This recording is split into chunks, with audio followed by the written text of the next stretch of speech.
ದಿನಾಂಕ 19/12/2006 ಅಪ್ಪೆಕ್ ಬಾಪ್ದಾದ ಮಧುಬನ. ಪರಿವಾರದ ಜೊತೆ ಪ್ರೀತಿಯನ್ನು ನಿಭಾಯಿಸಲು ಜ್ಞಾನಪೂರ್ಣರಾಗಿ ತಂದೆಯ ಸಮಾನ ಸಾಕ್ಷಿತನದ ಸ್ಥಿತಿಯಲ್ಲಿರಿ. ತಂದೆ ಸ್ವಯಂ ಡ್ರಾಮಾ ಮತ್ತು ಪರಿವಾರ 4ರಲ್ಲಿ ನಿಶ್ಚಯ ಬುದ್ಧಿಯವರಾಗಿ ವಿಜಯಿಗಳಾಗಿರಿ. ಇಂದು ಸಮರ್ಥ ತಂದೆಯು ತನ್ನ ಸಮರ್ಥ ಮಕ್ಕಳನ್ನು ನೋಡುತ್ತಿದ್ದೇವೆ, ಏಕೆಂದರೆ ಪ್ರತಿಯೊಂದು ಮಗು ಸ್ನೇಹದಿಂದ ತಂದೆಯ ಸಮಾನರಾಗುವ ಪುರುಷಾರ್ಥ ಬಹಳ ಲಗನ್ನಿನಿಂದ ಮಾಡುತ್ತಿದ್ದಾರೆ. ಬಾಪ್ ದಾದಾರವರು ಮಕ್ಕಳನ್ನು ನೋಡಿ ಖುಷಿ ಪಡುತ್ತೇವೆ ಮತ್ತು ಹೃದಯದಲ್ಲಿ ಮಕ್ಕಳ ಗೀತೆಯನ್ನು ಆಡುತ್ತೇವೆ. ವಾವ್ ಮಕ್ಕಳೇ, ವಾವ್! ಏಕೆಂದರೆ ಮಕ್ಕಳು ತಂದೆಯ ತಲೆಯ ಕಿರೀಟವಾಗಿದ್ದಾರೆ. ನೋಡಿ, ಮಕ್ಕಳ ಪೂಜೆ ಡಬಲ್ ರೂಪದಲ್ಲಿ ಆಗುತ್ತದೆ. ತಂದೆಯ ಪೂಜೆ ಒಂದು ರೂಪದಲ್ಲಿ ಆಗುತ್ತದೆ ಅಂದಾಗ ಮಕ್ಕಳು ತಂದೆಗಿಂತಲೂ ತಂದೆಯ ಮೂಲಕ ಮುಂದೆ ಹೋಗುತ್ತಾರೆ. ಆದ್ದರಿಂದ ತಂದೆಯು ಮಕ್ಕಳ ಪುರುಷಾರ್ಥವನ್ನು ನೋಡಿ ಖುಷಿಯಾಗುತ್ತೇವೆ. ನಂಬರ್ ವಾರಂತೂ ಇದ್ದೀರಿ, ಆದರೆ ಪುರುಷಾರ್ಥದ ಲಕ್ಷ್ಯ ಮುಂದುವರಿಯುತ್ತಿದೆ. ಇಂದು ಅಮೃತ ವೇಳೆ 4 ಕಡೆಯ ಮಕ್ಕಳಲ್ಲಿ ಒಂದು ಮಾತು ಯಾವುದು ಜ್ಞಾನದ ಫೌಂಡೇಶನ್ ಆಗಿದೆ ಅದನ್ನು ನೋಡಿದೆವು. ಫೌಂಡೇಶನ್ ಆಗಿದೆ ನಿಶ್ಚಯ.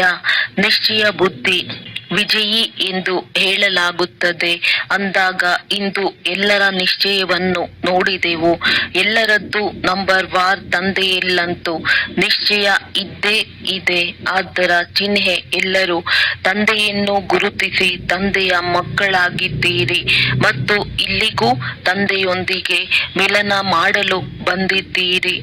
ತಂದೆಯಲ್ಲಿ ಪ್ರತಿಯೊಂದು ಮಗುವಿಗೆ ಅಟೂಟ ತುಂಡಾಗುವ ನಿಶ್ಚಯವಿದೆ, ಆದರೆ ತಂದೆಯ ಜೊತೆ ಇದೆ ಅನ್ಯ ನಿಶ್ಚಯವು ಪಕ್ಕಾ ಇರಬೇಕಾಗಿದೆ.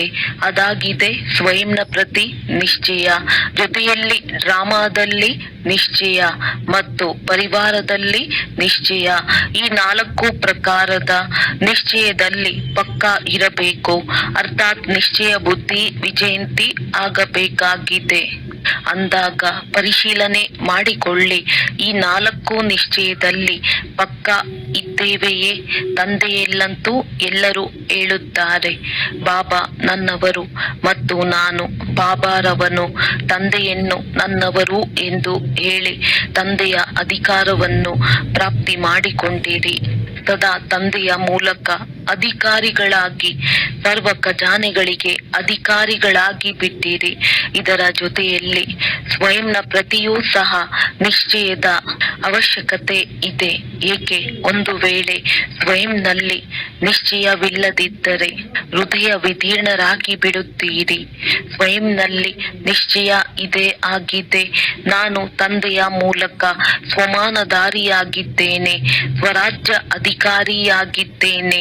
ಸ್ವಯಂ ತಂದೆಯೇ ನನಗೆ ಎಷ್ಟೊಂದು ಸ್ವಮಾನವನ್ನು ಕೊಟ್ಟಿದ್ದಾರೆ. ಒಂದೊಂದು ಸ್ವಮಾನವನ್ನು ಸ್ಮೃತಿಯಲ್ಲಿ ತಂದಿದ್ದೆ, ಆದರೆ ಎಷ್ಟೊಂದು ನಶೆ ಏರುತ್ತದೆ. ಇತ್ತೀಚಿನ ದಿನಗಳಲ್ಲಿ ಯಾರಿಗಾದರೂ ಯಾವುದೇ ಬಿರುದು ಸಿಕ್ಕಿತೆಂದರೆ ಇದು ನನ್ನ ಭಾಗ್ಯವೆಂದು ತಿಳಿಯುತ್ತಾರೆ. ಆದರೆ ತಾವು ಮಕ್ಕಳಿಗಂತೂ ಒಂದೊಂದು ಸ್ವಮಾನವನ್ನು ಯಾರು ಕೊಟ್ಟಿದ್ದಾರೆ? ಸ್ವಯಂ ಬಾಪ್ ದಾದಾರವರು ಪ್ರತಿಯೊಂದು ಮಗುವನ್ನು ಸ್ವಮಾನಧಾರಿಯನ್ನಾಗಿ ಮಾಡಿದ್ದಾರೆ. ಒಂದೊಂದು ಸ್ವಮಾನದ ನೆನಪು ಮಾಡುತ್ತಾ ಖುಷಿಯಲ್ಲಿ ಹಾರುತ್ತೀರಿ. ಅಂದಾಗ ಸ್ವಯಂನಲ್ಲಿಯೂ ಸಹ ಸದಾ ನಿಶ್ಚಯದ ನಶೆ ಇರಬೇಕು. ನಾನು ತಂದೆಯ ಮೂಲಕ ಸ್ವರಾಜ್ಯ ಅಧಿಕಾರಿ, ಸ್ವಮಾನಧಾರಿ. ಕೋಟಿಯಲ್ಲಿ ಕೆಲವು ಆತ್ಮರಲ್ಲಿ ನಾನು ಆತ್ಮನಾಗಿದ್ದೇನೆ. ಹೇಗೆ ತಂದೆಯಲ್ಲಿ ನಿಶ್ಚಯವಿದೆ, ಅದರ ಜೊತೆ ಸ್ವಯಂನ ಪ್ರತಿಯೂ ಸಹ ನಿಶ್ಚಯದ ಅವಶ್ಯಕತೆ ಇದೆ. ಏಕೆಂದರೆ ಸ್ವಯಂನಲ್ಲಿ ನಿಶ್ಚಯವಿದ್ದಿದ್ದೇ ಆದರೆ ಎಲ್ಲಿ ನಿಶ್ಚಯವಿದೆ ಅಲ್ಲಿ ಪ್ರತಿಯೊಂದು ಕರ್ಮದಲ್ಲಿ ನಿಶ್ಚಯ ಬುದ್ಧಿ ಅರ್ಥಾತ್ ಸ್ವಮಾನಧಾರಿ ವಿಜಯಿಗಳು. ನಿಶ್ಚಯದ ಅರ್ಥವೇ ಆಗಿದೆ ಸಫಲತೆ ಈ ರೀತಿ ಇಲ್ಲ. ನಮಗೆ ತಂದೆಯ ಮೇಲೆ ನಿಶ್ಚಯವಿದೆ, ಅದಂತೂ ಬಹಳ ಒಳ್ಳೆಯದು. ಆದರೆ ಜೊತೆಯಲ್ಲಿ ಸ್ವಯಂನ ನಶೆಯೂ ಸಹ ನಾನು ಯಾರು ಎಂಬುದರ ಅವಶ್ಯಕತೆ ಇದೆ. ಒಂದೊಂದು ಸ್ವಮಾನವನ್ನು ನೆನಪು ಮಾಡಿದರೆ ನಿಶ್ಚಯ ಹಾಗೂ ನಶೆ ತಮ್ಮ ಚಲನೆ ಮತ್ತು ಚೆಹರೆಯಲ್ಲಿ ಕಂಡು ಬರುತ್ತಿದೆ ಮತ್ತು ಮುಂದೆಯೂ ಸಹ ಕಂಡು ಬರುತ್ತದೆ. ಇದರ ಜೊತೆಯಲ್ಲಿ ಮೂರನೆಯ ಮಾತು, ಡ್ರಾಮಾದ ಮೇಲೂ ಸಹ ನಿಶ್ಚಯ ಬಹಳ ಅವಶ್ಯಕತೆ ಇದೆ. ಏಕೆಂದರೆ ಡ್ರಾಮಾದಲ್ಲಿ ಸಮಸ್ಯೆಗಳೂ ಸಹ ಬರುತ್ತದೆ ಮತ್ತು ಸಫಲತೆಯೂ ಸಹ ಆಗುತ್ತದೆ. ಒಂದು ವೇಳೆ ಡ್ರಾಮಾದಲ್ಲಿ ಪಕ್ಕ ನಿಶ್ಚಯವಿದ್ದರೆ, ಡ್ರಾಮಾದ ನಿಶ್ಚಯದಿಂದ ಯಾರು ನಿಶ್ಚಯ ಬುದ್ಧಿಯುಳ್ಳವರಾಗಿದ್ದಾರೆ ಅವರು ಸಮಸ್ಯೆಯನ್ನು ಸಮಾಧಾನ ರೂಪದಲ್ಲಿ ಬದಲಾವಣೆ ಮಾಡುತ್ತಾರೆ. ಏಕೆಂದರೆ ನಿಶ್ಚಯ ಅರ್ಥಾತ್ ವಿಜಯ ಅಂದಾಗ ಯಾರ ಮೇಲೆ ವಿಜಯಿಯಾಗುತ್ತಾರೆ. ಪರಿವರ್ತನೆ ಮಾಡುವುದರಲ್ಲಿ ಒಂದು ಸೆಕೆಂಡಿನಲ್ಲಿ ಸಮಸ್ಯೆಯು ಪರಿವರ್ತನೆಯಾಗಿ ಸಮಾಧಾನ ಸ್ವರೂಪವಾಗಿ ಬಿಡುತ್ತದೆ. ಅಲ್ಚಲ್ ಏರುಪೇರಿನಲ್ಲಿಯೂ ಬರುವುದಿಲ್ಲ, ಅಚಲರಾಗಿರುತ್ತಾರೆ. ಏಕೆಂದರೆ ಡ್ರಾಮಾದ ಜ್ಞಾನದಿಂದ ಅಚಲರಾಗಿ ಬಿಡುತ್ತಾರೆ. ಈ ನಿಶ್ಚಯವಿರುತ್ತದೆ, ನಾನೇ ಕಲ್ಪದ ಮೊದಲು ಸಹ ಸಮಾಧಾನ ಸ್ವರೂಪ ಅರ್ಥಾತ್ ಸಫಲ ಆಗಿದ್ದೇನೆ ಮತ್ತು ಕಲ್ಪದ ನಂತರವೂ ಸಹ ನಾನೇ ಆಗುತ್ತೇನೆ ಅಂದಾಗ ಈ ನಶೆಯು ಡ್ರಾಮಾದ ನಿಶ್ಚಯ ಪಕ್ಕ ಮಾಡಿಸುತ್ತದೆ. ಹೆಮ್ಮೆ ಇರುತ್ತದೆ, ನಶೆ ಇರುತ್ತದೆ, ನಾನೇ ಆಗಿದ್ದೇನೆ ಮತ್ತು ನಾನೇ ಆಗುತ್ತೇನೆ. ಆದ್ದರಿಂದ ಈ ಪುರುಷಾರ್ಥಿ ಜೀವನದಲ್ಲಿ ಡ್ರಾಮಾದ ನಿಶ್ಚಯವು ಅವಶ್ಯಕತೆ ಇದೆ ಮತ್ತು ಜೊತೆಯಲ್ಲಿ ನಾಲ್ಕನೆಯದಾಗಿದೆ ಪರಿವಾರದ ಮೇಲೆ ನಿಶ್ಚಯ. ಏಕೆಂದರೆ ತಂದೆಯು ಬಂದ ಕೂಡಲೇ ಪರಿವಾರಕ್ಕೆ ಜನ್ಮ ಕೊಟ್ಟರು ಅಂದಾಗ ಹೇಗೆ ತಂದೆಯಲ್ಲಿ ನಿಶ್ಚಯವಿದೆ ಹಾಗೆಯೇ ಪರಿವಾರದಲ್ಲಿಯೂ ನಿಶ್ಚಯದ ಅವಶ್ಯಕತೆ ಇದೆ. ಏಕೆಂದರೆ ಪರಿವಾರ ಯಾರದ್ದಾಗಿದೆ ಮತ್ತು ಇಷ್ಟು ದೊಡ್ಡ ಪರಿವಾರ ಮತ್ಯಾರದ್ದಾಗಲು ಸಾಧ್ಯ ಅಂದಾಗ ಪರಿವಾರದ ನಿಶ್ಚಯವು ಅತಿ ಅವಶ್ಯಕವಾಗಿದೆ. ಏಕೆಂದರೆ ಇಷ್ಟು ದೊಡ್ಡ ಪರಿವಾರ ವಿಶ್ವದಲ್ಲಿ ಯಾರದ್ದಿದೆ. ತಾವು ಇಡೀ ವಿಶ್ವದಲ್ಲಿ ಎಷ್ಟೇ ಪರಿವಾರವನ್ನು ಪರಿಶೀಲನೆ ಮಾಡಿ ಯಾರದ್ದಿದೆ ಪರಿವಾರದ ರೀತಿಯಿಂದ ಯಾವುದೇ ಡಿವೈನ್ ಫಾದರ್ಗಳಿಗೂ ಇಲ್ಲ. ಅಲ್ಲಿ ಅನುಯಾಯಿಗಳಿದ್ದಾರೆ, ಇಲ್ಲಿ ಪರಿವಾರ ಇದೆ. ಪರಿವಾರದ ಜೊತೆಯೇ ಸೇವೆಯಲ್ಲಿ ಸಂಬಂಧದಲ್ಲಿ ಇರುತ್ತೀರಿ. ನಮ್ಮದಂತೂ ತಂದೆಯ ಜೊತೆಯಲ್ಲಿಯೇ ಸಂಬಂಧವಿದೆ, ಪರಿವಾರ ಜೊತೆ ಇಲ್ಲವೆಂದರೆ ಏನಾಯಿತು. ಈ ರೀತಿ ಎಲ್ಲ ಪರಿವಾರದ ನಿಶ್ಚಯವಂತೂ ತಮ್ಮದ್ದು 21 ಜನ್ಮಗಳು ನಡೆಯಬೇಕು. ತಿಳಿದಿದ್ದೀರಲ್ಲವೇ, ಪರಿವಾರದ ಜೊತೆಯಲ್ಲಿಯೇ ಸಂಬಂಧದಲ್ಲಿ ಬರುವುದರಿಂದ ತಿಳಿಯುತ್ತದೆ. ನಾನು ಇಷ್ಟು ದೊಡ್ಡ ಪರಿವಾರದಲ್ಲಿ ಎಲ್ಲರೊಂದಿಗೆ ನಿಶ್ಚಯ ಬುದ್ಧಿಯವರಾಗಿ ನಡೆಯುತ್ತಿದ್ದೇವೆ. ಪರಿವಾರದಲ್ಲಿ ನಡೆಯಲು ಈ ಗಮನ ಕೊಡಬೇಕಾಗುತ್ತದೆ. ಪರಿವಾರದಲ್ಲಿ ಪ್ರತಿಯೊಬ್ಬರ ಸಂಸ್ಕಾರ ಭಿನ್ನ ಭಿನ್ನವಾಗಿದೆ ಮತ್ತು ಭಿನ್ನವಾಗಿರುತ್ತದೆ. ತಮ್ಮ ನೆನಪಾರ್ಥ ಆಗಿದೆ ಮಾಲೆಯಲ್ಲಿ ನೋಡಿ, ಮೊದಲನೇ ನಂಬರ್ ಎಲ್ಲಿ ಮತ್ತು ಎಲ್ಲಿ 108ನೇ ನಂಬರ್. ಏಕೆಂದರೆ ಪರಿವಾರದಲ್ಲಿ ಭಿನ್ನ ಭಿನ್ನ ಸಂಸ್ಕಾರವಿದೆ ಅಂದಾಗ ಇಷ್ಟು ದೊಡ್ಡ ಪರಿವಾರದಲ್ಲಿ ನಡೆಯುತ್ತಾ ಸಂಸ್ಕಾರಗಳನ್ನು ತಿಳಿದು ಪರಸ್ಪರದಲ್ಲಿ ಒಂದು ಪರಿವಾರ, ಒಬ್ಬ ತಂದೆ, ಒಂದು ರಾಜ್ಯ ಅಂದಾಗ ಒಂದಾಗಿ ನಡೆಯಬೇಕು. ಪರಿವಾರದಲ್ಲಿ ಹೇಗೆ ದೊಡ್ಡ ಪರಿವಾರವಿದೆ ಹಾಗೆಯೇ ಪರಸ್ಪರದಲ್ಲಿ ದೊಡ್ಡ ಹೃದಯ, ಪ್ರತಿಯೊಬ್ಬರ ಪ್ರತಿ ಶುಭ ಭಾವನೆ, ಶುಭ ಕಾಮನೆಯ ಸ್ಥಿತಿಯಲ್ಲಿ ಸ್ಥಿತರಾಗಿ ನಡೆಯಬೇಕು. ಏಕೆಂದರೆ ಪರಿವಾರದ ಮಧ್ಯದಲ್ಲಿಯೇ ಸಂಸ್ಕಾರ ಸ್ವಭಾವ ಬರುತ್ತದೆ. ಆದರೆ ಕೆಲವರು ತಿಳಿಯುತ್ತಾರೆ ಪರಿವಾರದಲ್ಲಿ ಏನಿದೆ ತಂದೆಯ ಜೊತೆಯಂತೂ ಇದೆ, ಆದರೆ ಇಲ್ಲಿ ಧರ್ಮ ಮತ್ತು ರಾಜ್ಯ ಎರಡೂ ಸ್ಥಾಪನೆಯಾಗುತ್ತಿದೆ.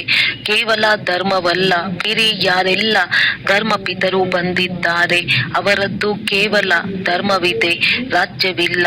ಇಲ್ಲಂತೂ ತಾವೆಲ್ಲರೂ ರಾಜ್ಯವನ್ನು ಮಾಡಬೇಕು. ಆಗ ರಾಜ್ಯದಲ್ಲಿ ಪರಿವಾರದ ಅವಶ್ಯಕತೆ ಇರುತ್ತದೆ ಮತ್ತು 21 ಜನ್ಮಗಳು ಭಿನ್ನ ಭಿನ್ನ ರೂಪದಿಂದ ಪರಿವಾರದ ಜೊತೆಯೇ ಇರಬೇಕಾಗಿದೆ. ಪರಿವಾರವನ್ನು ಬಿಟ್ಟು ಎಲ್ಲಿಗೂ ಹೋಗಲು ಸಾಧ್ಯವಿಲ್ಲ ಅಂದಾಗ ಪರಿಶೀಲನೆ ಮಾಡಿ, ತಂದೆಗೆ ಗೊತ್ತಿದೆ, ನನಗೆ ಗೊತ್ತಿದೆ ಎಂದು ತಿಳಿಯಬಾರದು. ತಂದೆಯೊಂದಿಗೆ ಕೆಲಸವಿದೆ. ಆದರೆ ಒಂದು ವೇಳೆ ಈ 4 ನಿಶ್ಚಯದಲ್ಲಿ ಒಂದು ನಿಶ್ಚಯದ ಕಡಿಮೆ ಇದ್ದರೂ ಹಲ್ಚಲ್ನಲ್ಲಿ ಬಂದು ಬಿಡುತ್ತೀರಿ. ಸೇವೆಯ ಜೊತೆಗಾರರು ತಂದೆಯಂತೂ ಸಕಾಶ ಕೊಡುವವರಾಗಿದ್ದಾರೆ. ಆದರೆ ಜೊತೆಗಾರರು ಯಾರಾಗಿದ್ದಾರೆ? ಸಾಕಾರದಲ್ಲಿ ಜೊತೆಗಾರರಂತೂ ಪರಿವಾರವಾಗಿದೆ ಅಂದಾಗ ತಂದೆಯು ನೋಡಿದರು 3 ನಿಶ್ಚಯದಲ್ಲಿ ಮೆಜಾರಿಟಿ ಸರಿಯಾಗಿ ನಡೆಯುತ್ತಿದ್ದಾರೆ. ಆದರೆ ಪರಿವಾರದ ಜೊತೆಯಲ್ಲಿ ನಿಭಾಯಿಸುವುದು, ಸಂಸ್ಕಾರದೊಂದಿಗೆ ಹೊಂದಿಕೊಳ್ಳುವುದು, ಒಬ್ಬೊಬ್ಬರನ್ನು ಕಲ್ಯಾಣದ ಭಾವನೆಯಿಂದ ನೋಡುವುದು ಮತ್ತು ನಡೆಯುವುದು, ಇದರಲ್ಲಿ ಕೆಲವು ಮಕ್ಕಳು ಯಥಾಶಕ್ತಿ ಆಗಿಬಿಡುತ್ತಾರೆ. ಆದರೆ ತಂದೆಯು ನೋಡಿದ್ದೇವೆ ಯಾರು ಪರಿವಾರದ ನಿಶ್ಚಯದಲ್ಲಿ ಜ್ಞಾನಪೂರ್ಣರಾಗಿ ಸದಾ ತಂದೆಯ ಸಮಾನ ಸಾಕ್ಷಿತನದ ಸ್ಥಿತಿಯಲ್ಲಿ ಜೊತೆಯಲ್ಲಿ ಇರುತ್ತಾರೆ, ಅವರೇ ನಂಬರ್ 1 ಅಥವಾ ನಂಬರ್ 1 ಡಿವಿಷನ್ ದಲ್ಲಿ ಬರುತ್ತಾರೆ. ಅಂದಾಗ ಪರಿಶೀಲನೆ ಮಾಡಿ ಭಾವ ಸ್ವಭಾವಗಳು ಪರಿವಾರದಲ್ಲಿ ಬರುತ್ತದೆ. ಅಂದಾಗ ಚಿಕ್ಕ ಪುಟ್ಟ ತಪ್ಪುಗಳು ಸಹ ಆಗುತ್ತದೆ, ವಿಘ್ನಗಳು ಬರುತ್ತವೆ. ಅದು ಪರಿವಾರದ ಸಂಬಂಧದಲ್ಲಿಯೇ ಬರುತ್ತದೆ. ಅಂದಾಗ ಎಲ್ಲದಕ್ಕಿಂತ ಅವಶ್ಯಕತೆ ಈ ಪರಿವಾರದ ಸಂಬಂಧದಲ್ಲಿಯೇ ಉತ್ತೀರ್ಣರಾಗಬೇಕಾಗಿದೆ. ಒಂದು ವೇಳೆ ಪರಿವಾರದಲ್ಲಿ ನಡೆಯುವುದರಲ್ಲಿ ನಿಭಾಯಿಸುವುದರಲ್ಲಿ ಯಾವುದೇ ಕೊರತೆ ಇದ್ದರೆ ಈ ವಿಘ್ನವು ಚಿಕ್ಕದಾಗಿರಲಿ ಅಥವಾ ದೊಡ್ಡದಾಗಿರಲಿ ಆದರೆ ಬೇಸರ ಪಡಿಸುತ್ತದೆ. ಇದು ಹೇಗೆ ಪರಿವಾರದ ಸಂಬಂಧದಲ್ಲಿ ಬರುತ್ತದೆ ಅಂದಾಗ ಏಕೆ ಎಂಬುದಕ್ಕೆ ಬದಲಾಗಿ ಏಕೆ ಎನ್ನಬಾರದು. ಆದರೆ ನಾವು ಒಟ್ಟಾಗಿ ನಡೆಯಬೇಕು, ಪರಿವಾರದ ಪ್ರೀತಿಯನ್ನು ನಿಭಾಯಿಸಬೇಕಾಗಿದೆ. ಏಕೆಂದರೆ ಇದು ತಂದೆಯ ಪರಿವಾರವಾಗಿದೆ, ಭಗವಂತನ ಪರಿವಾರವಾಗಿದೆ, ಲೌಕಿಕ ಪರಿವಾರವಲ್ಲ. ನಶೆ ಇರಬೇಕು. ವಾ ಬಾಬಾ, ವಾ ಡ್ರಾಮಾ, ವಾ ನಾನು ಮತ್ತು ವಾ ಪರಿವಾರ. ಸರಿಯೇ? ಪರಿಶೀಲನೆ ಮಾಡುತ್ತೀರಾ? 4ರಲ್ಲಿಯೂ ಉತ್ತೀರ್ಣರಾಗಿದ್ದೀರಾ, ಒಂದರಲ್ಲಿಯೂ ಕಡಿಮೆ ಇಲ್ಲ. ಪರಿಶೀಲನೆ ಮಾಡಿಕೊಳ್ಳಿ. ಈಗೀಗ ಪರಿಶೀಲಿಸಿ. ಏಕೆಂದರೆ ವಿಜಯಿಗಳಾಗುವ ಸಾಧನವೇ ಇದಾಗಿದೆ. ಪರಿವಾರದ ಮಧ್ಯೆ ಸಂಸ್ಕಾರಗಳು ಹೊರಬರುತ್ತವೆ ಮತ್ತು ಆ ಸಂಸ್ಕಾರಕ್ಕೆ ಹೊಂದಿಕೊಂಡು ತನ್ನನ್ನು ಪರಿವರ್ತನೆ ಮಾಡಿಕೊಳ್ಳುವುದು ಮತ್ತು ಪರಿವಾರವನ್ನು ಸಹ ಇಷ್ಟು ಶ್ರೇಷ್ಠ ದೃಷ್ಟಿಯಿಂದ ನೋಡಬೇಕು. ಬಾಪ್ ದಾದಾರವರು ಮೊದಲು ತಿಳಿಸಿದ್ದೇವೆ, ಬಾಪ್ ದಾದಾ ಕೊನೆಯ ಮಗುವನ್ನೂ ಸಹ ಅತಿ ಭಾಗ್ಯಶಾಲಿ ಎಂದು ತಿಳಿಯುತ್ತಾರೆ. ಏಕೆ? ಭಗವಂತನನ್ನು ಗುರುತಿಸುವುದು ಸಾಧಾರಣ ರೂಪದಲ್ಲಿ ತಂದೆಯನ್ನು ಗುರುತಿಸುವುದು ಯಾರು ಇಷ್ಟು ದೊಡ್ಡ ಮಹಾತ್ಮರೂ ಸಹ ಗುರುತಿಸಲು ಸಾಧ್ಯವಿಲ್ಲ. ಆದರೆ ಬಾಪ್ ದಾದಾರವರ ಕೊನೆಯ ಮಗುವೂ ಸಹ ನನ್ನ ಬಾಬಾ ಹೇಳುತ್ತಾರೆ, ಹೃದಯದಿಂದ ನನ್ನ ಬಾಬಾ ಎಂದು ಹೇಳುತ್ತಾರೆ. ಅಂದಾಗ ಬಾಪ್ ದಾದಾರವರು ಹೇಗೆ ಮಗುವಿನ ವಿಶೇಷತೆಯನ್ನು ನೋಡಿ ಮಕ್ಕಳಿಗೆ ಬಹಳ ಪ್ರೀತಿ ಕೊಡುತ್ತಾರೆ, ಹಾಗೆಯೇ ಕೊನೆಯ ಮಗುವಿಗೂ ಸಹ ಕೊಡುತ್ತಾರೆ. ಅಂದಾಗ ಪರಿಶೀಲನೆ ಮಾಡಿ 3ರಲ್ಲಿ ಸರಿಯಾಗಿದ್ದೀರಾ ಅಥವಾ 4ರಲ್ಲಿ ಸರಿ ಇದ್ದೀರಾ ಅಥವಾ 2ರಲ್ಲಿ ಸರಿ ಇದ್ದೀರಾ ಅಥವಾ 1ರಲ್ಲಿ ಸರಿ ಇದ್ದೀರಾ? ಪರಿಶೀಲಿಸಿದ್ದೀರಾ? ಪರಿಶೀಲನೆ ಮಾಡಿದ್ದೀರಾ? ಯಾರು ತಿಳಿಯುತ್ತೀರಿ? 4ರಲ್ಲಿಯೂ ನಾನೇ. 4 ನಿಶ್ಚಯದಲ್ಲಿ ತಂದೆ, ತಾವು, ಡ್ರಾಮಾ ಮತ್ತು ಪರಿವಾರ. 4 ನಿಶ್ಚಯದಲ್ಲಿ ಸರಿ ಇದ್ದೇನೆ ಎನ್ನುವವರು ಕೈ ಎತ್ತಿರಿ. ಸರಿಯಾಗಿದ್ದೀರಾ? ಒಳ್ಳೆಯದು. ಸರಿ ಇದ್ದೀರಾ? ಪರೀಕ್ಷೆ ತೆಗೆದುಕೊಳ್ಳುವುದೇ ಆಯಿತು. ಕೈಯನ್ನೆತ್ತಿ. ಒಳ್ಳೆಯದು. ಪರಿವಾರದಲ್ಲಿ ಉತ್ತೀರ್ಣರಾಗಿದ್ದೀರಾ? ಪರಿವಾರದ ಸಂಬಂಧದಲ್ಲಿ ಬರಬೇಕು. ಏಕೆಂದರೆ ಪರಿವಾರವನ್ನು ಬಿಟ್ಟು ಎಲ್ಲಿಗೂ ಹೋಗುವುದಿಲ್ಲ, ಇರಲೇಬೇಕು, ನಿಭಾಯಿಸಲೇಬೇಕು. ಅಂದಾಗ ಇದರಲ್ಲಿ ಉತ್ತೀರ್ಣರಾಗಿದ್ದೀರಾ? ಕೆಲವೊಮ್ಮೆ ಈ ರೀತಿ ಬರುತ್ತದೆ, ಈ ರೀತಿ ಆಗದಿದ್ದರೆ ಬಹಳ ಚೆನ್ನಾಗಿರುತ್ತಿತ್ತು, ಈ ರೀತಿ ಏಕೆ ಮಾಡುತ್ತಾರೆ, ಇದು ಏಕೆ ಆಗುತ್ತದೆ? ಈ ಸಂಕಲ್ಪಗಳು ಬರುತ್ತವೆ. ಕೂಡಲೇ ಪರಿವಾರದ ನಶೆ. 4 ನಿಶ್ಚಯ ಉಳ್ಳವರು ಎಂದೂ ಸಹ ಅಂತಿಂತಹ ಸಂಕಲ್ಪಗಳನ್ನು ಮಾಡುವುದಿಲ್ಲ. ಈ ರೀತಿ ಏಕೆ ಆಗುತ್ತದೆ ಎಂದು ಸಂಕಲ್ಪದಲ್ಲಿ ಬಂದರೂ ಸಹ ಅದು ತಮ್ಮನ್ನು ಇದು ಏಕೆ ಏನು ಎಂದು ಅಲುಗಾಡಿಸಬಾರದು. ಮೂಡ್ ಬದಲಾಗಬಾರದು. ಇದಕ್ಕೆ 4ರಲ್ಲಿಯೂ ಉತ್ತೀರ್ಣರಾಗುವುದು ಎಂದು ಹೇಳಲಾಗುತ್ತದೆ. ಕೈಯನ್ನೆಂತೂ ಎತ್ತಿದ್ದೀರಿ, ಬಾಪ್ ದಾದಾರವರಿಗೆ ಖುಷಿ ಪಡಿಸಿದ್ದೀರಿ. ಆದರೆ ಬಾಪ್ ದಾದಾರವರಿಗೆ ಈ ಪರಿವಾರದ ಮಾತೇನಿದೆ, ಅದರಲ್ಲಿ ಕೆಲವೊಮ್ಮೆ ಮಾತುಗಳನ್ನು ಕೇಳಬೇಕಾಗುತ್ತದೆ, ನೋಡಬೇಕಾಗುತ್ತದೆ. ಸಂಪೂರ್ಣ ವಿಶಾಲ ಹೃದಯದವರಾಗಿ ಎಲ್ಲರನ್ನೂ ಶುಭ ಭಾವನೆ ಶುಭ ಕಾಮನೆಯಿಂದ ಸರಿಪಡಿಸಬೇಕು. ಏಕೆಂದರೆ ಪರಿವಾರ ಇರುವುದು ಒಂದೇ, ಒಂದು ಮತದವರಾಗಿ ನಡೆಯಬೇಕು ಮತ್ತು ನಡೆಸಬೇಕು. ಕೇವಲ ನಡೆಯುವುದಲ್ಲ, ನಡೆಸಲು ಬೇಕು. ಆದ್ದರಿಂದ ಬಾಪ್ ದಾದಾರವರು ಈ ಮಾತಿನ ಪ್ರತಿ ಗಮನ ಸೆಳೆಯುತ್ತಿದ್ದೇವೆ. ಪರಿವಾರದಲ್ಲಿ ಯಾವುದೇ ಏರುಪೇರಿನಲ್ಲಿ ಉತ್ತೀರ್ಣರಾಗುತ್ತೀರಿ, ವ್ಯರ್ಥ ನಡೆಯುವುದಿಲ್ಲ ಎನ್ನುವವರು ಅನ್ಯರನ್ನು ಈ ರೀತಿ ಮಾಡಬೇಕಾಗಿದೆ. ಈಗಂತೂ ತಾವು ತಮ್ಮ ತಮ್ಮ ಸೇವಾ ಕೇಂದ್ರದಲ್ಲಿ ಎಷ್ಟು ಮಂದಿ ಇರುತ್ತೀರಿ? ಹೆಚ್ಚೆಂದರೆ 25-30 ಇರಬಹುದು. ಇಷ್ಟೇ ಅಲ್ಲ. ಆದರೆ ತಿಳಿಯಿರಿ, ದೊಡ್ಡ ಸೇವಾ ಕೇಂದ್ರವೆಂದರೆ ಅದರಲ್ಲಿಯೂ 50-60 ಒಳ್ಳೆಯದು. ಹೆಚ್ಚೆಂದರೆ 100 ಎಂದು ತಿಳಿದುಕೊಳ್ಳಿ. ಇಷ್ಟಂತೂ ಇರುವುದಿಲ್ಲ. ಆದರೆ ತಿಳಿದುಕೊಳ್ಳಿ ಅಂದಾಗ ಬಾಪ್ ದಾದಾರವರು ಎಲ್ಲ ಸೇವಾ ಕೇಂದ್ರದ ಮಕ್ಕಳಿಗೆ ಕೊನೆಯವರಾಗಿದ್ದರೂ ಸಹ ತನಗೆ ಪ್ರಿಯರೆಂದು ಹೇಳಿ ನಡೆಸಿದರು ಮತ್ತು ಪ್ರೀತಿಗೆ ಗುರುತಾಗಿ ನಿತ್ಯವೂ ಬಾಪ್ ದಾದಾರವರು ನೆನಪು ಪ್ರೀತಿಯನ್ನು ಏನು ಕೊಡುತ್ತಾರೆ. ಮಧುರಾತಿ ಮಧುರ ಇವರು ಕಹಿಯಾಗಿದ್ದಾರೆ ಎಂದು ಗೊತ್ತಿದೆ. ಆದರೆ ಮಧುರರು ಮತ್ತು ಕಹಿಯಾದವರು ಎಂದು ಎಂದಾದರೂ ನೆನಪು ಪ್ರೀತಿಯಲ್ಲಿ ಕೊಟ್ಟಿದ್ದೇವೆಯೇ? ಅವರನ್ನೂ ಸಹ ಮುದ್ದಾಗಿ ಇರುವವರೆಂದು ಹೇಳುತ್ತೇವೆ. ಕೇವಲ ಹೇಳುವುದಲ್ಲ, ಆದರೆ ನನ್ನ ಮಗುವಾಗಿದೆ, ನನ್ನದು ಎಂಬ ಭಾವದಿಂದ ನಡೆಸಲಾಗುತ್ತದೆ. ಏಕೆಂದರೆ ಡ್ರಾಮಾದಲ್ಲಿ ಮಾಲೆಯಲ್ಲಿ ಎಲ್ಲರೂ ಒಂದೇ ನಂಬರ್ ಇರುವುದಿಲ್ಲ. ಇದು ಫಲಿತಾಂಶವಾಗಿದೆ. ಸಂಸ್ಕಾರಗಳು ಭಿನ್ನ ಭಿನ್ನವಾಗಿರುತ್ತದೆ. ಆಗಲೇಬೇಕು, ಇಲ್ಲದಿದ್ದರೆ ಎಲ್ಲರೂ ರಾಜರಾಗಿ ಬಿಡುತ್ತಾರೆ. ಪ್ರಜೆಗಳು ಯಾರಾಗುವುದು? ರಾಜ್ಯವನ್ನು ಯಾರ ಮೇಲೆ ಮಾಡುವುದು? ಒಳ್ಳೆಯ ಪ್ರಜೆಗಳು ಸಹ ಬೇಕು. ರಾಯಲ್ ಪ್ರಜೆ ರಾಜಧಾನಿಯಲ್ಲವೇ? ಈ ರೀತಿ ಪ್ರತಿಯೊಬ್ಬರೂ ತಮ್ಮನ್ನು ತಾವು ಪರಿಶೀಲನೆ ಮಾಡಿಕೊಳ್ಳಿ. ಪರಿವಾರದಲ್ಲಿ ಯಾವುದೇ ಮಾತಿನಲ್ಲಿ ಕೆಟ್ಟ ಸಂಸ್ಕಾರವಿದೆ. ಆದರೆ ನನ್ನ ಸಂಸ್ಕಾರ ಏನಾಗಿದೆ? ಒಂದು ವೇಳೆ ಕೆಟ್ಟದನ್ನು ನೋಡಿ ನನ್ನ ಸಂಸ್ಕಾರವು ಹಾಳಾಯಿತೆಂದರೆ ನಾನು ಸಹ ಕೆಟ್ಟವನಾಗಿ ಬಿಟ್ಟೆನು. ಕೆಟ್ಟವರು ಒಳ್ಳೆಯವರನ್ನು ಕೆಡಿಸಿಬಿಡುತ್ತಾರೆ, ಬದಲಾವಣೆ ಮಾಡಿಬಿಡುತ್ತಾರೆ. ತಂದೆಯು ಸ್ಥಾಪನೆಯ ಸಮಯದಲ್ಲಿ 350-400 ಮಂದಿಯನ್ನು ಒಟ್ಟಿಗೆ ಸಂಪಾಲನೆ ಮಾಡಿದರು. ಈಗ ಇಷ್ಟು ಮಂದಿ ಒಟ್ಟಿಗೆ ಇರುವಂತಹ ಪರಿವಾರವಂತೂ ಇಲ್ಲ. ಕರ್ತವ್ಯ ಬೇರೆ ಬೇರೆ ಇದೆ, ಆದರೆ ಅದು ಕರ್ತವ್ಯವಾಗಿದೆ ಮತ್ತು ಪರಿವಾರದಲ್ಲಿ ಕರ್ತವ್ಯವಿದೆ. ಲೌಕಿಕ ಪರಿವಾರ, ಲೌಕಿಕ ಕರ್ತವ್ಯ, ಲೌಕಿಕ ರೀತಿಯಿಂದ ದಿನಚರ್ಯವನ್ನು ಕಳೆಯುವುದು ಎನ್ನುವ ರೀತಿಯೆಲ್ಲ ಭಿನ್ನ ಮತ್ತು ಪ್ರಿಯ ಪರಿವಾರವಾಗಿದೆ. ಇದರಲ್ಲಿ ಬೇಸರವಾಗುವುದು. ನಂತರ ನೆಪಗಳನ್ನು ಕೊಡುತ್ತಾರೆ. ಇವರು ಮಾಡಿದರು, ಆಗ ಹೀಗಾಯಿತು, ಹೀಗೆ ಮಾಡಿರುವುದಕ್ಕೆ ಹೀಗೆ ಆಯಿತು. ಆದರೆ ತಂದೆಯ ಮುಂದೆಯೂ ಸಹ ಆಗ ವಿರೋಧವಿರಲಿಲ್ಲವೇನೋ?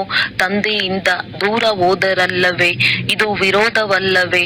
ಆದರೂ ತಂದೆಯು ಹೇಳಿದರು, ಯಾರೇ ಹೊರಟು ಹೋಗಿದ್ದರೆಂದರೂ ಟೋಲಿಯನ್ನು ಕಳುಹಿಸಿ ಕೊಡಿ, ಅವರನ್ನು ಕರೆಯಲು ಪ್ರಯತ್ನ ಪಡಿ, ಅವರ ಸೇವೆ ಮಾಡಿ, ನೆನಪನ್ನು ತರಿಸಿ ಎಂದು ಹೇಳುತ್ತಿದ್ದರು. ಈ ರೀತಿ 4 ನಿಶ್ಚಯದಲ್ಲಿಯೂ ಉತ್ತೀರ್ಣರಾಗಬೇಕೆ? ಅಥವಾ 3ರಲ್ಲಿಯೇ? 2ರಲ್ಲಿ ಆಗುವುದೇ? ನಂಬರ್ 1 ಆಗಬೇಕು. ಇದಕ್ಕಾಗಿ ವಿನಾಶದ ತಯಾರಿಗಳಾಗುತ್ತಿದ್ದರೂ ಸಹ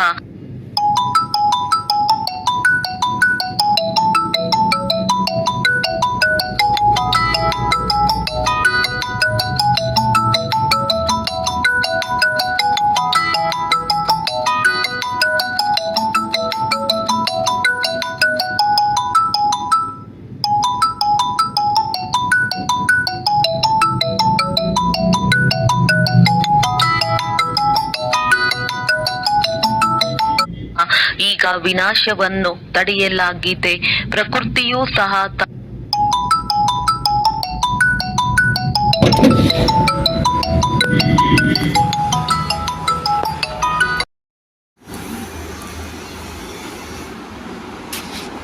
ನಲ್ಲಿಯೂ ನನ್ನ ಜೊತೆಗಾರರಾಗಿ ಬಿಡುತ್ತಾರೆ, ನನ್ನನ್ನು ಕೂರಿಸಿ ಬಿಡುತ್ತಾರೆ ಅಂದಾಗ ತಮ್ಮ ರಾಜ್ಯವನ್ನು ತರುವುದರಲ್ಲಿ ಈ 4 ನಿಶ್ಚಯ %ನಲ್ಲಿದೆ.